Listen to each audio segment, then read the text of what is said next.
அன்பான இனிய உறவுகளுக்கு இங்கே ரோஹிணி வர்றாங்க. வாசலில் செருப்பை கழட்டி போட்டு உள்ளுக்க வர்றாங்க.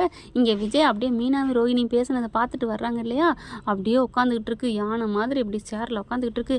கரெக்டாக ரோஹிணி அப்படியே எஸ்கேப் ஆகி அங்கிட்டு போக பார்க்குதா, ரோஹிணி அப்படின்னு கூப்பிட, என்ன ஆண்டி அப்படின்னு கேட்க, எங்கேம்மா போயிட்டு வந்த அப்படின்னு கேட்க, இல்லை ஆண்டி அது வந்து நான் பார்லருக்கு போனேன், அதுக்கு போனேன், கிளைண்ட்டை பார்த்தேன் அப்படி இப்படின்னு சொல்லுதா.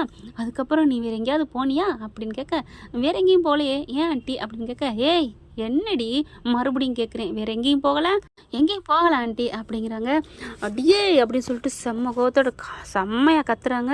ஐயோ என்ன, எதுக்கு இப்படி பேசுது, என்னன்னு புரியலையே, எதை பார்த்துச்சு என்ன பார்த்துச்சு அப்படின்னு இங்கே ரோஹிணி அப்படின்னு நடுங்குது. என்ன ஒன்றும் தெரியாது நினச்சிட்டு இருக்கியா, எத்தனை நாள் அடி இப்படி நடந்துட்டுருக்கு அப்படின்னு கேட்க, என்ன ஆண்டி சொல்கிறீங்க, நீ யாரை பார்த்துட்டு வந்த, யார்கிட்ட பேசிட்டு வந்த, எல்லாம் எனக்கு தெரியும்டி, நான் பார்த்தேன்டி, என் கண்ணால் பார்த்தேன்டி, நீ இல்லைன்னு மட்டும் சொல்ல முடியாது அப்படின்னு கத்துறாங்க. விஜயா கத்துனகையோட பார்த்தீங்கன்னா விஜய்னு வருது.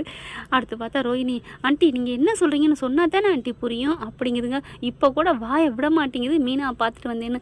ஏன்னா இது வேறு ஏதாவது சொல்லிடுச்சுன்னா நம்ம வேறு ஏதாவது சொல்லியிருக்கக்கூடாது அப்படிங்கிற காண்டி விஜயா வாயிலேருந்து முன்னாடி வரட்டும், அதுக்கப்புறம் நம்ம அதுக்கு தகுந்த மாதிரி மேனேஜ் பண்ணிக்குவோம் அப்படின்னு ரோஹிணி சரியான ஆளுங்க. என்னன்னு சொல்லணுமா, அந்த பூக்காரி இந்த வீட்டை விட்டு போனாலே அவளோட உனக்கு என்ன பேச்சு, நீ ஏன் அவளும் நீயும் பேசிக்கிட்டு இருக்கீங்க.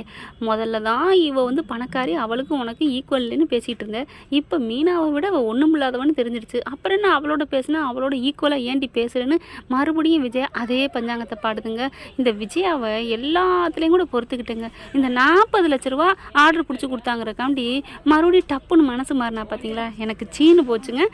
சொன்னகையோட ஆஹா பார்த்துருச்சு போல இருக்கே குந்தாணி கிழவி, எங்கே பார்த்துருக்கோம் எப்படி பார்த்துருக்கோம், சரி ரோஹிணி ஓ மூளையை கசக்குடி அப்படின்னு சொல்லிட்டு மூளையை கசக்குதா, சொல்லுடி என்ன விஷயம், என்ன 2 பேரும் கவுக்க திட்டம் போடுறீங்களா, என்னடி பிளான் போட்டிருக்கீங்க, அதுலேயும் பொய்யா பேசிக்கிட்டு இருப்பியா, உன் வாயிலேருந்து உண்மையே வராதா அப்படின்னு பயங்கரமாக கத்த பார்த்தா எல்லாரும் ஹாலுக்கு வந்துடுறாங்க. ஆஹா மீனாட்ட பேசுனது இப்போ என்ன சொல்லி சமாளிக்கிறது அப்படின்ட்டு, ஆண்டி நீங்கள் அதை சொல்கிறீங்களா, ஐயோ நீங்கள் தப்பாக புரிஞ்சுக்கிட்டீங்க, என்னடி தப்பாக புரிஞ்சுக்கிட்டேன், கேட்ட கேள்விக்கு நீ டக்குன்னு சொல்லியிருக்கணும்டி, நான் மீனாவை பார்த்துட்டு வந்தேன்னு. ஐயோ ஆண்டி நான் மீனாவை பார்த்தா தானே மீனாவை பார்த்தேன்னு சொல்ல முடியும், நீ மீனாவோட பேசினியா இல்லையா, பேசினேன் தான் இல்லைன்னு சொல்லலையே அப்படிங்கிற மனோஜ் இருந்துட்டு, ரோஹிணி நீ உண்மையை சொல்ல வேண்டியதானே, நான் தான் சொல்கிறேனுங்க இல்லைன்னு சொல்லலையே அப்படின்னு சொல்லிட்டு, ஆமாம்மா அவள் தான் உண்மை சொல்கிறாள் அப்படின்னு இங்கிட்டு தடுமாறுறாங்க மனோஜ். வாயை மூடு அப்படின்னு வாயை மூடிடுறாரு அம்மா சொன்ன கையோட. சொல்லு நீ மீனா பார்த்த அப்புறம் ஏன் என்கிட்ட சொல்லலை சொல்றி அப்படின்னு கத்துறாங்க. ஐயோ ஆண்டி நான் கிளைண்ட்டை பார்க்க போனேன்னு சொன்னேன்னா அதுதான் உண்மை, சரி அப்புறம் அப்படின்னு கேட்க, அப்புறம் மீனாவை ஏன் பார்த்தேன், ஐயோ நான் பார்க்க போனது அந்த ஹோட்டலில் தான் வச்சேன் ஆண்டி, கிளைண்ட் அங்கே தான் வர சொன்னாங்க, அவங்க பெரிய கல்யாண ஆர்டர் கிடச்சிருக்கான், அதில் வந்து ஒரு 5 லட்ச ரூபாய் கண்டிப்பாக கிடைக்கும், ஒரு வாரத்துக்கு நாங்கள் அங்கே போய் மெஹந்தி போட்டு எல்லாம் பண்ணணும்னு சொன்னாங்க, லாபம் மட்டுமே 5 லட்சம் கிடைக்கும்னு சொன்னாங்க, அதனால தான் அங்கே தான் வச்சு சாப்பிட்டுக்கிட்டே தான் இந்த மாதிரி டீலிங்லாம் பேசுவோம் ஆண்டி அப்படின்னு பார்க்குது. 5 லட்சமா லாபம் மட்டுமேவா, அப்போ 5 லட்சத்தை நம்மகிட்ட தான் கொடுப்பாளா அப்படின்னு கற்பனை பண்ணி பார்க்குதா. ஓகே அப்படின்னு சொல்லிட்டு சரி அப்புறம் அப்படின்னு கேட்க, நான் முடிச்சுட்டு வெளியில் வந்தேன், பார்த்தா அங்கே யாருக்கோ பூ கொடுத்துட்டு மீனா இருப்பாங்க போல இருக்கு, நான் பார்த்தோன்னு பேசினேன், அவகிட்ட உனக்கு என்ன பேச்சு, ஐயோ ஆண்டி நான் தப்பாலாம் பேசலை, மீனா எதுக்கு இதெல்லாம் அங்கே போய் கோச்சிட்டு இருக்கீங்க, வீட்டுக்கு வர வேண்டியதானே அப்படின்னு கேட்டேன், அவளையே நீ வர சொன்னேன், இல்லை ஆண்டி நீங்கள் தான் என் காஃபியெல்லாம் நல்லா இல்லை, யாருமே சாப்பிட மாட்டேங்கிறீங்க அதுக்காகத்தேன் அப்படின்னு சொன்னோன்னே விஜயா சரி அப்படிங்கிற மாதிரி மொழி ஒரு மாதிரியாக போகுது, சரி உள்ளதான் சொல்கிறா அப்படிங்கிற மாதிரி அப்படியே தடுமாறுது விஜயா.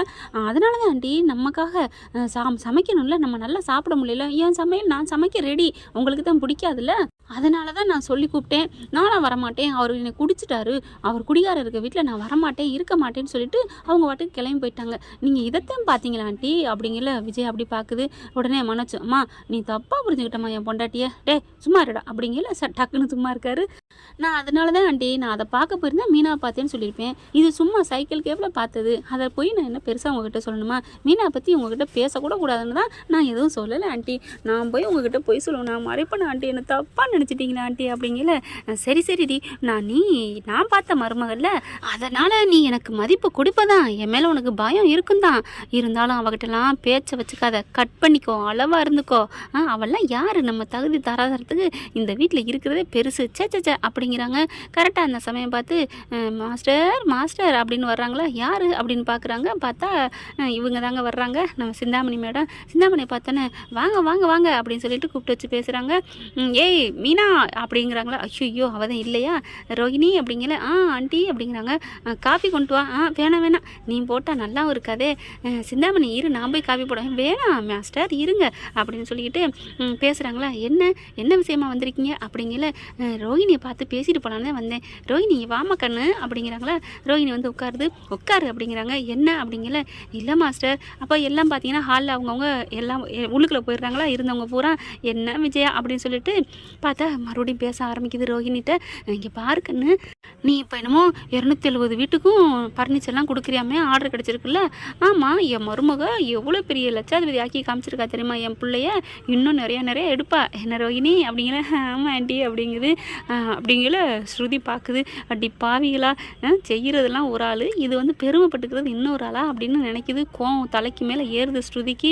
உண்மையிலே மீனாவோட பொறுமையெல்லாம் ஸ்ருதிக்கு இல்லைங்க. இந்த பிள்ளை மீனா பிள்ளை வெட்டி வீராப்பு கோவம் சண்டையெல்லாம் நம்ம முத்துக்கிட்ட தானே இங்கே காமிக்குது. கரெக்டாக இல்லைன்னு கமெண்ட்ஸில் சொல்லுங்கள்.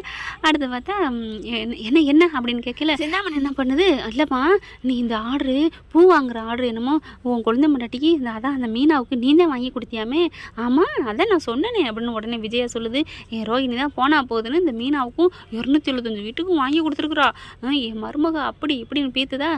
அதுதான் அப்படிங்கல வேகமாக கோவம் வருது ஸ்ருதிக்கு. சரி என்னதான் பேசுகிறாளுங்க அப்படின்னு கேட்டுக்கிட்டே நிற்கிதா. அப்போ சிந்தாமணி சொல்லுது, அந்த ஆர்டரை எனக்கு வாங்கித்தாக்கன்னு அப்படின்னு ரோஹிணியை பார்த்து கேட்க, ஆண்டி அதெல்லாம் ஒரு வாட்டி கொடுத்ததா ஆண்டி, இனிமேலாம் ஒன்றும் பண்ண முடியாது ஆண்டி. அதெல்லாம் நீ நினச்சா முடியுமாமே, உன் அத்தை தான் சொன்னாங்க. ஆமாம்மா நீங்கள் அவங்களும் இப்படி இருக்கீங்கல்ல அப்படின்னு கையை அப்படி இணைச்சி காமிக்குதா. இப்படிம்மா என் மருமகம் அவங்களுக்கும் அப்படி பழக்கம், அவள் சொன்னால் எல்லாம் நடக்கும், மாற்றி கொடுப்பேன் ரோஹிணி நீ போய் சொல்லு. டக்குன்னு போயிட்டு என்னமோ சாப்பிட்ட இலையை அப்படியே மாற்றி மடக்கி விடுற மாதிரி மீனாவை கேன்சல் பண்ணிவிட்டு நம்ம சிந்தாமணி மேடத்துக்கு வாங்கி கொடு, ஏன் கஸ்டமர் அப்படிங்கிற மாதிரி பேசுதா, ஏன் ஸ்டூடெண்ட் அப்படின்ட்டு. ஐயோ ஆண்டி அதெல்லாம் பண்ண முடியாது ஆண்டி, வேணும்னா அடுத்த ஆர்டர் வந்தால் இவங்களுக்கு கொடுக்கட்டுமா அப்படின்னு கேட்க, இல்லை கண்ணு இதை அவளை எடுக்க விடாமல் பண்ணணும், எனக்கு அதான் வெறி, உனக்கு தான் அவளை ஆகாதில்ல மாஸ்டர் சொல்லுங்கள் மாஸ்டர் அப்படின்னு கேட்க, ரோஹிணி நீங்கள் பாரு நீ ஏதாவது பண்ணணும், அதெல்லாம் முடியாது, நீ இந்த 270 வீட்டுக்கும் பூ வந்து என்னோட இவங்க ஸ்டூடெண்ட்டுக்கு தான் நீ கொடுக்கணும், நீ பேசுறியா இல்லையா அப்படின்னு கையமேன்னு பேச, இல்லை ஆண்டி அது முடியாது, இங்கே பாரு ரோஹிணி நான் சொல்கிறதான் சட்டம், நீ வந்து சிந்தாமணிக்கு தான் நீ பண்ணி கொடுக்கணும் அப்படிங்கிறாங்க. ஐயோ நான் முடியாது ஆண்டி அப்படிங்கிறாங்க. ஐயய்ய என்ன கண்ணு ஆண்டி சொல்லிட்டாங்கல்ல, நீ அந்த மீனாவை நீ வாழ விடக்கூடாது, ஏதாவது பண்ணணும் அப்படிங்கிறாங்க. அப்படியே நெளிகிறாங்க. நிறுத்துறீங்களா அப்படின்னு வேகமாக ஸ்ருதி வருது. எல்லாரும் பார்க்குறாங்க, அவ அப்படிங்கிற மாதிரி சிந்தாமணி பார்க்குதா. என்ன நினச்சிட்டு இருக்கீங்க, ஒரு குடும்பத்தை கெடுக்கிறத பற்றி வீட்டில் வந்து பேசிக்கிட்டு இருக்கீங்களா அப்படிங்கிற. விஜய் வந்துட்டு, ஸ்ருதி கண்ணு ஏன் கண்ணு நீ போ அப்படிங்கிறாங்க. ஆண்டி நீங்கள் சும்மா இருங்க, என்ன ரோஹிணி இவங்க தான் புரியாமல் பேசுகிறாங்கன்னா உங்களுக்கு ஒன்றும் புரியலையா அப்படின்னு கேட்க, ஸ்ருதி நீங்கள் போங்களே அப்படியே பம்முதுங்க. ஏன்னா உண்மை சொல்லிடுவாளோ அப்படிங்கிற ஒரு பயம். ஆனால் பார்த்தீங்கன்னா இங்கே பாருங்கள், நீங்கள் என்ன நினச்சிட்டு இருக்கீங்க, என்ன ஆண்டி நானும் போனா போதுன்னு பார்த்துட்டு இருந்தா ரொம்ப பொங்குறீங்க என்ன. விஜயா பார்க்குறாங்க, ஸ்ருதி என்ன நீ பேச வர்ற அப்படிங்கல. ஸ்ருதி நீங்கள் போங்க அப்படின்னு ரோஹிணி அப்படியே ஸ்ருதி கையை பிடிச்சி இழுத்தவங்க இழுக்குதா. நீங்கள் சும்மா இருங்க ரோஹிணி, நான் இனிமேல் அதை உண்மையை சொல்லாமல் இருக்க மாட்டேன் அப்படின்னு சொல்லிட்டு சொல்ல வராங்களா. கையை பிடிச்சி இழுக்கிறாங்க. ரோஹிணி நிப்பாட்டு அப்படிங்கிற. அங்கே எல்லாரும் வந்துடுறாங்க. அண்ணாமலை, மனோஜ், முத்து. இங்கே பாருங்கள் நான் உண்மையை சொல்லியே தீருவேன் அப்படிங்கிறாங்க. அதெல்லாம் சொல்லாதீங்கன்னு ரோஹிணி இழுக்க அண்ணாமலை பார்க்குறாரு. நீ சும்மா இருமா ஸ்ருதி, என்ன சொல்ல போகிற சொல்லு, பலக்குரல் சொல்லு அப்படிங்கிறாங்க. இவங்கெல்லாம் நீங்கள் எல்லாரும் எதிர்பார்க்குற மாதிரி உண்மை சொல்லலை, ரோஹிணி பொய் தான் இன்னமும் புழுகுறாங்க. என்னது, ஐயோ ஸ்ருதி என்ன சொல்ல போகிறா, ஐயோ எனக்கு பயமாக இருக்கே, அப்போ மீனா ஸ்ருதிக்கிட்ட சொல்லிட்டாங்களா எனக்கு கல்யாணம் ஆயிடுச்சு பிள்ளை இருக்குன்னு, ஐயோ அப்படின்னு பயப்படுறாங்க, என் வாழ்க்கை போகுதே அப்படின்ட்டு. அப்போ தான் என்ன ரோஹிணி என்ன ஸ்ருதி சொல்கிற சொல்லு அப்படிங்கிறாங்க. விஜயா நான் சொல்கிறேன், இந்த ஆர்டர் கிடைச்சது ரோஹிணியால் இல்லை அப்படிங்கிறாங்களா. ரோஹிணி அப்படியே பெருமிச்சு விடுது. என்னது அப்படின்னு பார்க்குதா. மீனா தான் எங்கள் ஹோட்டலில் வந்திருக்கீங்கள இந்த ஆர்டரை என் வீட்டுக்காரோட அண்ணன் பண்ணுறான்னு சொல்லி வாங்கி கொடுத்தது தெரியுமா அப்படிங்கிறாங்களா. என்னம்மா சொல்கிற அப்படின்னு அண்ணாமலை கேட்குறாரு. ஆமாம் அப்படின்னு நடந்தது பூரா சொல்கிறாங்க. அப்படியே செம்ம கோவருது விஜயாவுக்கும் அண்ணாமலைக்கும். ரோஹிணி பார்க்குது, அப்படியே சிரிப்பு வருது மனசுக்குள்ள. அப்பா இந்த தானே பரவாயில்ல, இதை சமாளிச்சுக்கலாம், ஆனால் அந்த கல்யாணம் மேட்ரு தெரிஞ்சால் நம்ம கதை கந்தல் தான் அப்படின்னு நினச்சிட்டு அது ஒரு மாதிரி அன்னைக்குதா பார்க்குறாரு முத்து. என்ன இவ்வளோ பெரிய உண்மை தெரிஞ்சிருக்கு, இந்த பிள்ளை என்ன சந்தோஷமாக அப்படி சகஜமாக நிற்கிதே அப்படின்னு பார்க்குறாங்களா. உடனே விஜயா பார்க்குது. ரோஹிணி உண்மையை சொல்லு, இந்த ஆர்டர் யார் மூலமாக கிடச்சிச்சு.